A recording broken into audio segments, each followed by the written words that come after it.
அப்போது அந்த நெருப்பு எரிய வேண்டும் என்றால் என்ன தேவைப்படுது? காற்று தேவைப்படுது. அந்த காற்று இல்லாட்டி அந்த நெருப்பை எரிய முடியாது என்பது நம்மளுக்கு அனுபவபூர்வமாக புரிய வருது. இது நல்ல கொஞ்சம் தெளிவாக கேளுங்க. ஏன்னா இது பெரிய பெரிய விஷயங்கள். இது இது பிரம்ம ரகசியமாகவே வச்சுருக்காங்க. இது இப்போ உங்களுக்கு சுலபமாக புரியத்துக்காக இந்த விஷயத்தை நான் சொல்ல வரேன் உங்களுக்கு. அப்போ ஒரு நெருப்பு எரிய வேண்டும் என்றால் காற்று வேணும். அப்போ அந்த காற்று முக்கியமாக இருக்கிறது இந்த நெருப்பு எரியத்துக்கு. அப்போ நமக்குள்ளே இருக்கிற நெருப்பு முதலே சொன்னேன், சி என்றால் நெருப்பு, வா என்றால் வாயு. அப்போ இந்த இரண்டும், இந்த நெருப்பு எரியவென்றால் அங்கே காற்று இருக்க வேண்டும், அதான் வாயு. அதுதான் சக்தி. அந்த வாயுக்கு தான் சக்தி என்பது பெயர். ஏன்னா அந்த மூச்சு காற்று நம்ம உடம்புல இருக்கிறனால தான் நம்ம என்ன சொல்கிறோம், நம்ம அசைக்க முடியுது, எல்லாமே செயலுக்கு கொண்டு வர முடியுது. அப்போ அந்த சக்தியால் துணையால் தான் நம்ம எல்லாம் அசைகிறோம். அந்த சக்தி செயல்பட வேண்டும் என்றால் அங்கே என்ன இருக்க வேண்டால் உயிர் இருக்க வேண்டும், ஜீவன் இருக்க வேண்டும். அதுதான் சி. அதனால்தான் நடு மத்தியத்தில் சிவசிவா சிவசிவா என்பது சி ஆரம்பித்து வாழ முடிக்கிறோம். சிவசிவா என்பது உங்களோட பயணம் ஜீவன் மேல் நோக்கி செல்வதற்குள்ள வார்த்தை சிவா. சி என்றால் நெருப்பு, வா என்றால் வாயு. இது தெளிவாக புரிஞ்சுங்க. முதல்ல சிவா தான் என்னன்னு இப்படி தெரிஞ்சாதான் நீங்கள் அடுத்த பயணத்துக்கு செல்லத்துக்கு சௌகரியமாக இருக்கும், புரிதலுக்கு வர சரியாக இருக்கும். இவ்வளவு நாள் வாயில மந்திரமாக சொன்னீங்க, அது நினைவு கூட்டத்துக்கும் மனது ஒரு நிலைப்படுத்துக்காக சொன்னீங்க. ஆனால் அந்த மந்திரத்தோட அர்த்தம் என்னன்னு நான் பல தடவை சொல்லியிருக்கேன். ஒவ்வொரு மந்திரத்தோட அர்த்தமும் நம்மளை பற்றி தான் பேச வருது, நம்மக்குள்ள ஒரு விஷயத்தை தான் சொல்ல வருது, நம்மளை உணர்த்த தான் வருது. எல்லாம் அனைத்துமே பெரியவரும் ஞானிகள், மகா ஞானிகள் எல்லாம் உருவாக்குறது இதுக்காக தான். ஸோ முதல்ல சரியாக்கிறது அதை ஜபம் பண்ணீங்க, அது ஒரு வழிபாட்டு முறையாக வச்சிங்க. இப்போ 3ஆம் நிலைக்கு இது என்னன்னு அறிந்துக்குள்ள ஞானம் வெளிப்படணும், தெளிவு உண்டாகணும், அதான் ஞானம்.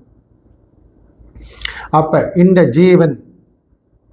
ஜீவன் கீழே இறங்கி, அதாவது இந்த நெருப்பு அணியாமல் பார்த்துக்கணும். கீழே இறங்கினா அணைஞ்சிரும், ஜீவன் கீழே இறங்கினா அணைஞ்சிரும், அதுதான் செத்து போகிறோம், சவம் என்று சொல்லுகிறோம். அப்போ இந்த ஜீவன் அழியாமல் இருப்பதுக்கு காற்று தேவையா இல்லையா? உள்ள காற்று இருக்கிறதுனால தான் நம்ம முடிவு பண்ணுறோம் இவன் உயிரோடு இருக்கான் இல்லைன்னு. இந்த காற்றை அந்த ஜீவனோட ஒன்று சேர்ப்பு தான் சிவசிவா சிவசிவா சிவசிவா. நீங்கள் இந்த சிவசிவா சொல்கிறப்ப அதை உணர்ந்து, இப்போ நான் சொன்ன விஷயத்தை நீங்கள் உணர்ந்து நீங்கள் சொன்னீங்கன்னு சொன்னால் உங்களுக்கு ஒரு மாற்றம் உண்டாகும், ஒரு தெளிவு உண்டாகும். பிறகு உள்முகமாக இந்த நெருப்பு எங்கே இருக்கு, இந்த உயிர் எங்கே, அது இருக்கிற இடம் எங்கே, அது கண்டு அறியணும். அப்போ அது கண்டு அறிய வேண்டும் என்றால் இந்த காற்றையும் தெரிஞ்சிருக்கணும், இந்த உயிர் சக்தியை தெரிஞ்சிருக்கணும். உயிர் சக்தி நமக்கு தெரிஞ்சாலும் மூச்சு காற்றாக இருக்கிறது. மூச்சு காற்றாக இருக்கிற இந்த காற்றை தான் இதை கொண்டு நம் ஜீவனை அறிந்து கொள்ள வேண்டும். அதுக்கு பேர் தான் வாசி யோகம். இதுக்கு தான் நம்ம ஒரு குரு அவசியம் சொன்னது. இந்த வாசி யோகத்தை முறையாக கற்றுக் கொடுக்கிறவன் தான் வாசி யோக ஆசானா இருக்க முடியும். பிறகு இந்த வாசியை கற்றுக்கிறது, அதாவது தான் அந்த ஓம் என்ன பிரணவ மந்திரத்தை நான் உங்களுக்கு மறைமுகமாக உள்முகமாக செலுத்த சொன்னேன். ஏன்னா அந்த தீபம் எரிய வேண்டும் என்றால் அதுக்கு என்ன வேணும்? காற்று வேணும்.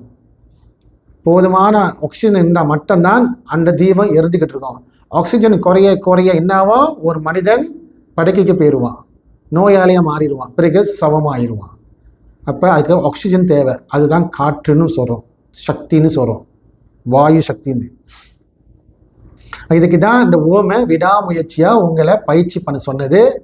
முக்கியமானது அந்த ஈசனை அடைவது, அந்த சிவனை அடைவது தான் நம்ம நோக்கம். முதல்ல அது அறியணும். அதுக்கு பிறகு இன்னும் சில பாடங்கள் இருக்குது, இன்னும் பல பயிற்சிகள் இருக்குது இது மூலியமாக. ஏன்னா அதுக்கு மேலே உள்ள போக சூட்சுமங்கள் நிறையா விஷயங்கள் இருக்குது. அது ஒவ்வொருத்தரும் தனிப்பட்டு அதுக்கு பிறகு இந்த பயிற்சி முறையாக செஞ்சு இதில் கிடைக்கிற அனுபவத்தை கொண்டு நீங்கள் எங்களை அணுகுனா உங்களுக்கு இன்னும் ஒரு தெளிப்பட்ட ஒரு விஷயத்தை கொடுக்கப்படும். அதுக்கு மூலியமாக இன்னும் அடுத்த தீட்சையை இன்னும் அதிகமாக உங்களுக்கு கொடுக்க முடியும், அடுத்த அனுபவத்தை உங்களுக்கு விளக்க முடியும் உங்களுக்கு. ஏன்னா அது தனிப்பட்ட ஒரு மனிதன் முயற்சியும் அவனோட பக்தியும் அவனோட உள்ள இருக்கிற விசுவாசத்தையும் கொண்டு தான் அவனுக்கு அடுத்தபடி கொடுக்க முடியும். இதுக்கு முக்கியம் உணவு பழக்கம் ரொம்ப முக்கியம். உணவு சைவ நெறியில் இருக்கணும். சைவ நெறியில் இருந்து இந்த பயிற்சி பண்ணீங்களா உங்களுக்கு எந்த உபாதைகளும் தொந்தரவும் இல்லாமல் சரியாக பாதையை செல்லுவீங்க. அடுத்து உங்களுக்கு அடுத்த உபதேசம் பண்ணதுக்கு மிக சௌகரியமாக இருக்கும். உங்களுக்கு அடுத்தபடி மேலே ஏறதுக்கு தடைகள் இல்லாமல் இருக்கும். இல்லைன்னு சொன்னால் அடுத்தபடி நாங்களும் உங்களுக்கு கொடுக்கவும் முடியாது, அதை கற்றுக் கொடுக்கவும் முடியாது. ஏன்னா பின் விளைவு நிறைய உண்டாகும். நான் அன்றைக்கே சொன்னேன், பாடி எலக்ட்ரைனாக இருக்கணும், உடல் எலக்ட்ரைன் சிஸ்டமில் இருக்கணும். அசிட்டிக்ஸ் அதிகமாக இருந்தால் உங்களுக்கு அது வினையாயிரம் பிறகு. ஏன்னா இது விளையாட்டு விஷயம், உங்கள் உயிரை அருந்து கொள்ள உள்ள பயிற்சி, உங்கள் ஜீவனை அருந்து கொள்ள உள்ள பயிற்சி. அப்போ முடிஞ்ச அளவுக்கு இந்த சுவாசத்தை வெளியே விடாமல் வீண் விரயமாக ஆக்காமல், அதுக்கு தான் ஒரு சொன்னேன், முதல்ல சரியக்கறி செஞ்சுங்க, எல்லாம் ரைட்டு, சரியான பாடம், கற்றுக்க வேண்டிய விஷயம். ஆனால் 3வது படி போகிறப்ப பேச்சியை நிறுத்திடும், வெளியே பேசுகிற பேச்சை நிறுத்தி அதை மனதிலே ஜபிக்க ஆரம்பிக்கணும். மனம் ஜபிக்க ஆரம்பிக்கிறப்ப அன்னைக்கு கற்றுக் கொடுத்துருந்தேன், அந்த ஓமின்னு சொல்கிறப்ப அந்த மூச்சு எப்படி மேலே ஏறுது கவனிக்க சொன்னேன். இப்போ உங்களுக்கு தெரிஞ்சிருக்கும், அந்த மூச்சோட காற்று எப்படி மேலே ஏறுது, அதான் சக்தி. அந்த சக்தி ஏன் மேலே ஏறினால், ஏன்னா நடு மையத்தில் தான் அந்த சி என்பது இருக்கு, ஜீவன் என்பது இருக்கிற இடம். நடு மையத்தில் சி என்ற ஜீவன் இருக்கிற இடம், சிவா இருக்கிற இடம். அப்போ இந்த காற்று, இந்த சக்தி போய் சிவனோட ஐக்கியமாக ஆகினா மட்டும்தான் நம்மளுக்கு ஞானம் உதயம் ஆகும். அப்போதான் ஞானம் உதயம் ஆகும் சொல்கிறேன். அது வரைக்கும் முழுமையான ஞானம் உதயம் ஆகாது. நம்ம சாதாரண நூலை படித்த அறிவும் மற்றவங்க சொன்ன வார்த்தை கேட்டு உள்ள அறிவு தான் இருக்குன்னு தவிர சுய அறிவு வெளிப்படாது. அதுக்கு தான் இந்த பயிற்சி கொடுத்தேன். எல்லாருக்கும் தன் சுய ஞானம் வெளிப்படுறதுக்காக தான் இந்த பயிற்சி கொடுத்தேன். இதுக்கு பிறகு இன்னும் சில ஆழமான கருத்துக்கள் இருக்குது. அடுத்த எபிசோடில் நம்ம சந்திப்போம். இதோட முடிச்சுக்குவோம். நன்றி, வணக்கம், ஆத்மா நமஸ்காரம்.